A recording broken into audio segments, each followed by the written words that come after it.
Hi everyone, welcome back.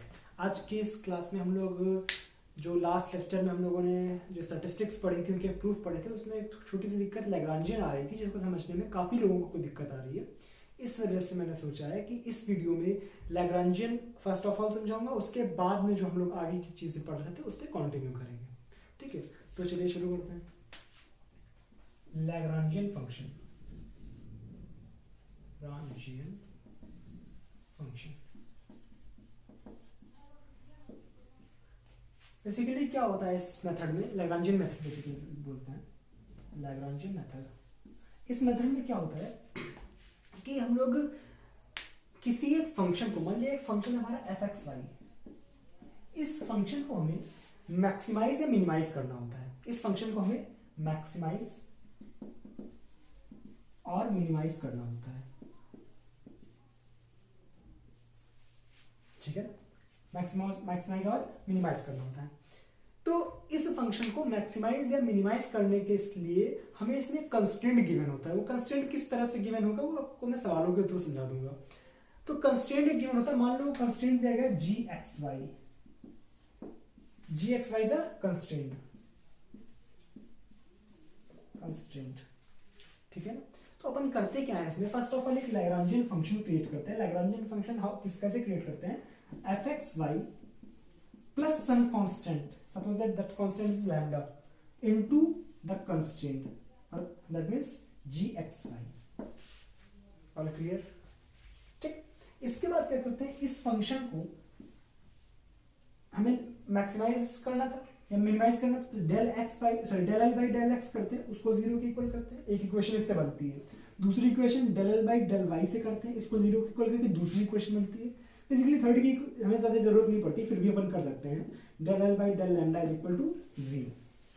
इससे क्या करते हैं, हम तीन इक्वेशन बनाते हैं और उन तीन इक्वेशन से हम डिजायर्ड जो हमारा मेथड, सॉरी डिजायर्ड जो रिलेशन होता है उसको हम पा सकते हैं यहाँ से। मतलब डिजायर्ड हमारे, यानी इसका मतलब क्या है, हम एक्स वाई में एक पर्टिकुलर रिलेशन निकाल सकते हैं यहाँ से।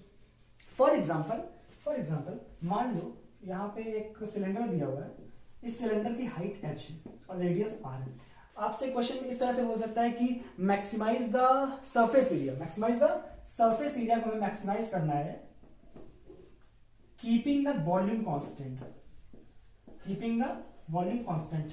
इसका मतलब क्या है, फंक्शन हमारा क्या है, सरफेस एरिया, इसका सरफेस एरिया, और वॉल्यूम क्या है, इसका कांस्टेंट।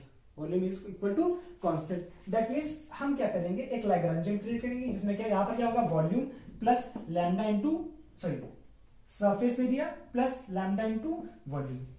ठीक है ना। फिर इसको डिफरेंशिएट करेंगे, या सरफेस एरिया की पूरी वैल्यू रखेंगे। ठीक है ना, सरफेस एरिया टोटल हमारा कवर्ड और ये टोटल एरिया, ठीक है ना, प्लस वॉल्यूम रखेंगे 1/3 पाई आर स्क्वायर एच, सब कुछ रख के यहाँ पे सब सॉल्व करेंगे। तो उसमें शायद मेरे ख्याल से जहां तक मैं राइट हूँ, तो यहाँ पे एक रिलेशन आता है h is equal to 2r, एक डिजायर्ड रिलेशन हम लोग को मिल जाता है। जस्ट उसी प्रकार से हम लोगों ने Maxwell, Boltzmann, Fermi, Dirac and Bose Einstein के लिए काम किया था, पता ना, लैग्रांजियन वाला। तो इसमें हम लोग के डिजायर्ड रिलेशन कुछ इस तरह से आए थे।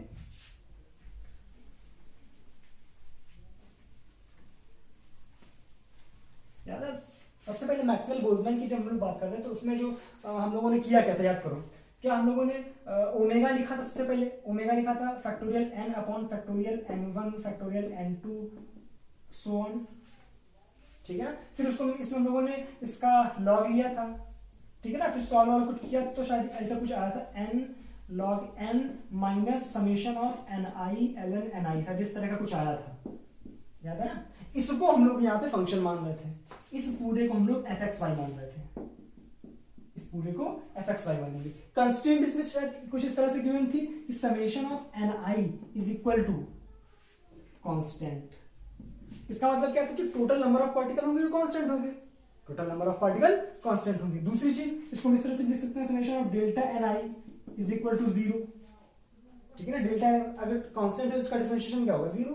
दूसरी चीज हम इस तरह से लिख सकते हैं, summation of ni ei is equal to 0, total energy में हमारी कांस्टेंट है। ठीक, दूसरी चीज इस तरह से भी लिख सकते हैं, delta ni into ei is equal to 0।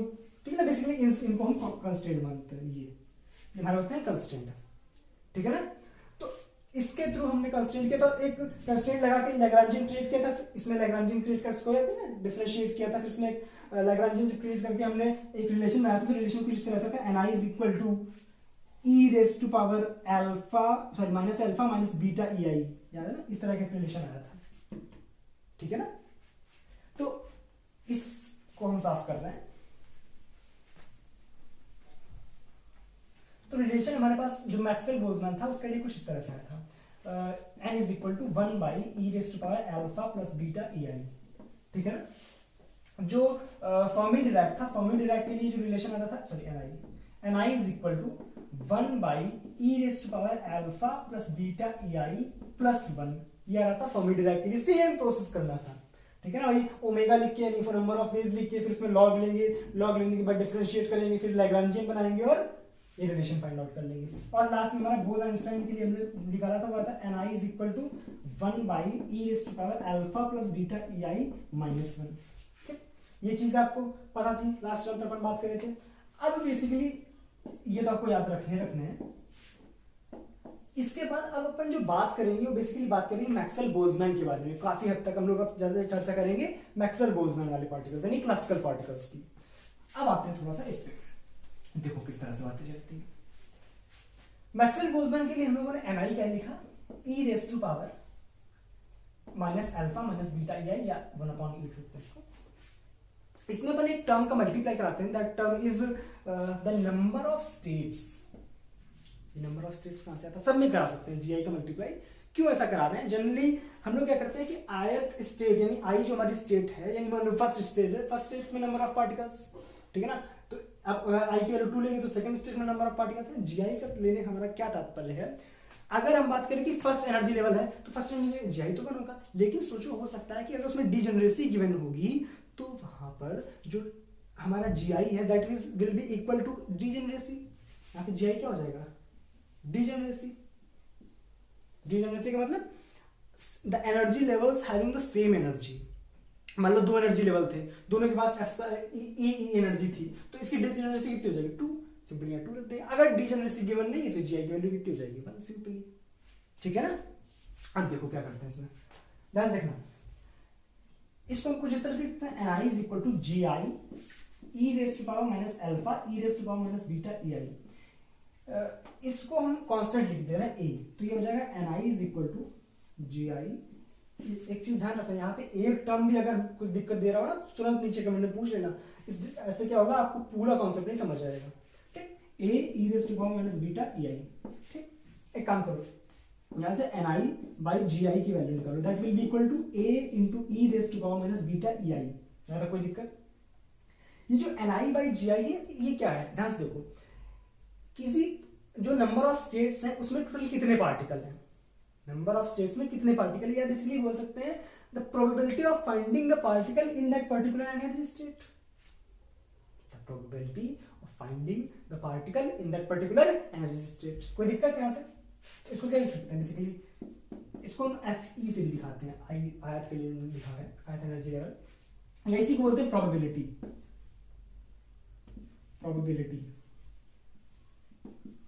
Probability of having the particle in that particular energy state, ठीक है। तो इस चीज को जरा दिमाग में रखना है, ठीक। उतारो फटाक से,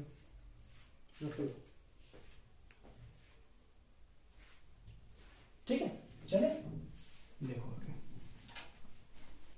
लैग्रांजियन समझ आ गया ना, लैग्रांजियन। अगर उसमें कोई दिक्कत अब भी रही हो, मेरे ख्याल से कोई दिक्कत नहीं रहनी चाहिए, छोटा सा चीज थी समझने में। अब देखो लैग्रांज, अब इसके आगे हम क्या बात करते हैं, हम लोग जो रिलेशन निकाला कि f e is equal to f e i is equal to क्या है हमारा, a into E raise to power minus beta E i. याद रखना, अब जो भी चर्चा हम कर रहे हैं वो मैक्सवेल बोल्ट्जमैन के लिए कर रहे हैं, क्लासिकल पार्टिकल्स के लिए। तो मान लिया कि हमारे पास कोई क्लासिकल पार्टिकल था, उससे बोला गया कि 2 एनर्जी स्टेट्स में है, कुछ इस तरह से, मतलब E1 एनर्जी स्टेट में भी हो सकता है और E2 में भी हो सकता है, ठीक। तो जब इसमें हम प्रोबेबिलिटी लिखेंगे तो कुछ इस तरह से लिखते हैं, फर्स्ट स्टेज में पाए जाने की प्रोबेबिलिटी कितनी होगी, फर्स्ट स्टेज में इससे लिखो a into E raise to power minus beta E1, ये फर्स्ट स्टेट में प्रोबेबिलिटी है। सेकंड में क्या होगी, a into E raise to power minus beta E2, ये बेसिकली हम ए एस्टिमेट करने के लिए कर रहे हैं कि हमें पता है, याद है ना अपन क्वांटम मैकेनिक्स में पढ़ते हैं नॉर्मलाइजेशन, वही कर रहे हैं नॉर्मलाइजेशन। ए को हम नॉर्मलाइज करके ए की वैल्यू निकालेंगे, इस फंक्शन को नॉर्मलाइज करेंगे, दोनों को ऐड करो क्या आ जाएगा, fe1 plus fe2 is equal to A common ले लो, e raise to power minus beta e1 plus e raise to power minus beta e2। कोई दिक्कत? ये क्या है, probability of finding the particle in energy level E1, this is the probability of finding the particle in energy level E2, all clear? So this is the net probability. What is net probability? Net probability of finding the particles in any, sorry, in the total energy levels is equal to 1, is equal to 1, is equal to a e raised to power minus beta E1 plus e raised to power minus beta E2। यहाँ तक कोई दिक्कत? ए की value यहां से कितनी आ जाएगी, आ जाएगी 1 upon E raise to power minus beta E1 plus E raise to power minus beta E2। कोई दिक्कत? ध्यान से क्या इसको इस तरह से लिख सकते हैं, 1 by summation of E raise to power minus beta EI। ध्यान से को वही लिखा हुआ है, आई की वैल्यू 1 रखेंगे तो ईटा में जाएगा, समेशन का मतलब प्लस, आई की वैल्यू 2 रखेंगे ईटा में जाएगा। अगर और भी होते हैं 3 एनर्जी लेवल होते तो बस i3 तक बन जाता है। यानी ए की वैल्यू क्या है, 1 अपॉन दिस। इस चीज को, ये जो पर्टिकुलर थिंग लिखी हुई है, इसको हम बोलते हैं partition function, and this is already defined for the Maxwell Boltzmann system. This is defined for the Maxwell Boltzmann system. That means z की वैल्यू हमारे पास कितनी आ रही है, summation of e raise to power minus beta EI। इसको बोलते हैं पार्टीशन फंक्शन, पार्टीशन फंक्शन। ठीक है ना? पार्टीशन फंक्शन क्यों इंट्रोड्यूस होता है? बेसिकली पार्टीशन फंक्शन जो होता है वो हमारे फंक्शन को नॉर्मलाइज करने के लिए यहाँ पे इंट्रोड्यूस हुआ है। ए की वैल्यू जो है नॉर्मलाइजेशन कांस्टेंट ही है, सॉरी नॉर्मलाइजेशन कांस्टेंट का हमारा रेसिप्रोकल ही है partition function. Partition function is nothing but the reciprocal of the normalization constant. कोई दिक्कत? उतारो उसको फटाक से, जोड़ोगे? अब देखो आगे, इसका मतलब क्या है, फर्स्ट स्टेज में जो पाए जाने की प्रोबेबिलिटी है उसको हम किस तरह लिखेंगे, Fe1 is equal to, Fe1 क्या आ जाएगी हमारी, ध्यान देखना, Fe1 ये थी हमारी, ए की वैल्यू कितनी आई है, दिस, यानी ये हो जाएगी e raise to power minus beta E1 upon e raise to power minus beta E1 plus e raise to power minus beta E2। यहाँ तक कोई दिक्कत? Fe2 क्या आएगा, Fe2 आ जाएगा e raise to power minus beta E2 upon e raise to power minus beta E1 plus e raise to power minus beta E2।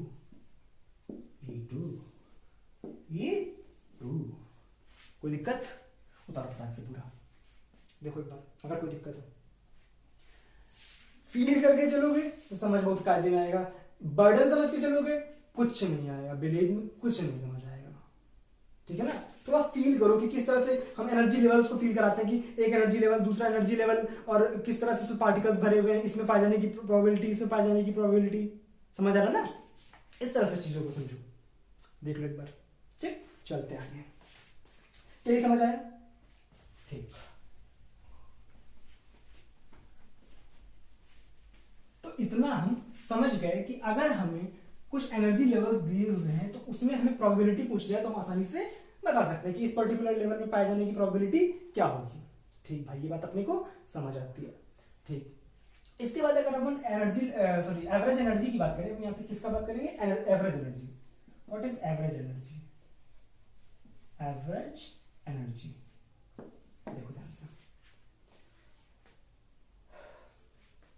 Average energy क्या होती है? देखो, अगर हम बात करें तो इसका फॉर्मूला आप शायद सुना होगा, एवरेज एनर्जी को हम इस तरह से लिख सकते हैं। अगर किसी भी हमें फंक्शन में लिखनी, कोई भी चीज एवरेज करनी है, इसका मतलब क्या, summation of probability into energy. मतलब इसका मतलब क्या है, फर्स्ट स्टेट में हमारी एनर्जी अपॉन, फर्स्ट स्टेट में हमारी एनर्जी इनटू फर्स्ट स्टेट में प्रोबेबिलिटी, प्लस सेकंड स्टेट की एनर्जी इनटू सेकंड स्टेट की प्रोबेबिलिटी। सबको जोड़ते चले जाओ, टोटल एवरेज एनर्जी हमारी आ जाएगी। कोई दिक्कत? इसको अपन ई बार से भी दिखाते हैं। ठीक, कोई दिक्कत है? अब ध्यान से, पीआई क्या है, बेसिक प्रोबेबिलिटी, और प्रोबेबिलिटी को अपन किस तरह से लिख लेते हैं, तो भाई एफई, ठीक है, प्रोबेबिलिटी क्या एफई, इसको हम किस तरह से लिख लेते हैं, E raise to power minus beta EI upon summation of E raise to power minus beta EI। यही हमारा एफई आया था, ध्यान देखो, यही एफई था। ठीक, लगा दो यहां पर, क्या आ जाएगा, integration summation EI into E raise to power minus beta EI upon summation E raise to power minus beta EI। All clear? अब देखो, एक काम करेंगे अपन, इसकी वैल्यू को इक्वेशन नंबर फर्स्ट लिख देते हैं। Now we know that the partition function is written as summation of E raise to power minus beta E i. दोनों तरफ अपन लॉग लेंगे, टेकिंग लॉग बोथ साइड्स, तो ln z क्या आ जाएगा, ln summation of E raise to power minus beta E I.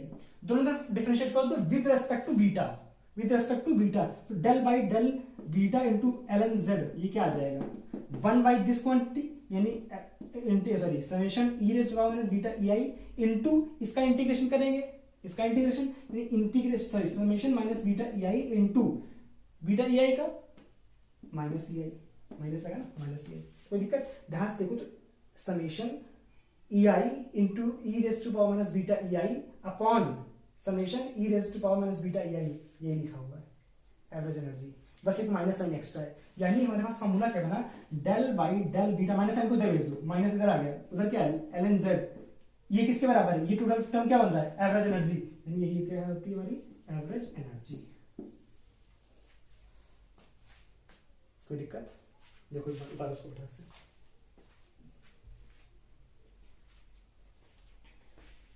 Note हो गया। अब चलते हैं आगे।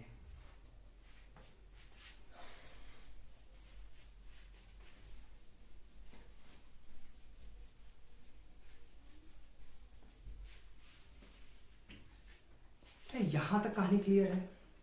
अब इसमें छोटी छोटी कैलकुलेशन और करेंगे, वो आज अपन नहीं कर रहे हैं, वो अगली क्लास में करेंगे। आज की क्लास में काफी ज्यादा इंपॉर्टेंट चीजें अपन सीखे थे। सबसे पहली चीज लैग्रांजियन फंक्शन सीखे, सॉरी लैग्रांजियन मेथड सीखे, क्या होता है, किस तरह से लैग्रांजियन फंक्शन क्रिएट करते हैं, किस तरह से उसको डिफरेंशिएट करते हैं, किस तरह से हम डिजायर्ड रिलेशन तक पहुंचते हैं। दूसरी चीज अपन ये सीखी कि हमारे पास पार्टीशन फंक्शन क्या होता है। अभी पार्टीशन फंक्शन हम अदर सिस्टम्स के लिए भी सीखेंगे कि मान लो हमारे पास एक हार्मोनिक ऑसिलेटर है, उसके लिए पार्टीशन फंक्शन किस तरह से लिखेंगे। एक बेसिकली आपको सिर्फ फॉर्मूला बता दूंगा, ज्यादा कुछ काम की चीज शायद आपके सिलेबस में नहीं है। तो और किस तरह से मान लो दिया हुआ है हमारे पास एक 1 डायमेंशनल बॉक्स या 2 डायमेंशनल बॉक्स या 3 डायमेंशनल बॉक्स है, तो उसके लिए पार्टीशन फंक्शन किस तरह से लिखते हैं, हाइड्रोजन एटम के लिए पार्टीशन फंक्शन किस तरह से लिखते हैं, ठीक है ना, आइडियल गैस के लिए किस तरह से लिखते हैं। तो इन सारी चीजों को अपन सीखने वाले हैं आगे। इसमें बेसिकली अब एंट्रोपी का कॉन्सेप्ट धीरे धीरे ऐड करने वाले हैं। अभी तक के लेक्चर में या पिछली किसी भी क्लास में अगर आपको कोई दिक्कत हो तो आप नीचे कमेंट्स में बता सकते हो, ठीक है। इसके बाद चैनल को सब्सक्राइब कर लेना, अच्छा लगा हो तो लाइक, अच्छा लगा हो तो डिसलाइक कर देना। कमेंट करके जरूर बताना वीडियो कैसा लगा। वीडियो अगर अच्छा लग रहा है तो कमेंट में लिख देना, नहीं अच्छा लग रहा है तो लिख देना क्यों नहीं अच्छा लग रहा है, या क्या ज़्यादा इंप्रूवमेंट हो सकती है वीडियो में, वो ज़रूर लिख देना, ठीक है ना। उससे काफ़ी अच्छा लगता है, देख के मोटिवेशन मिलती है कि किस तरह से मुझे और वीडियो बनाने चाहिए, ठीक है ना। तो शेयर ज़रूर कर देना, शेयर अपने साथी जो भी हों उनके साथ शेयर कर देना, ताकि उनको भी एक अच्छा कंटेंट मिल सके, ठीक है ना। काफ़ी कम समय में अपन काफ़ी ज़्यादा सिलेबस कवर करते हैं। तो आज के लिए इतना ही, चलो thank you so much, bye bye.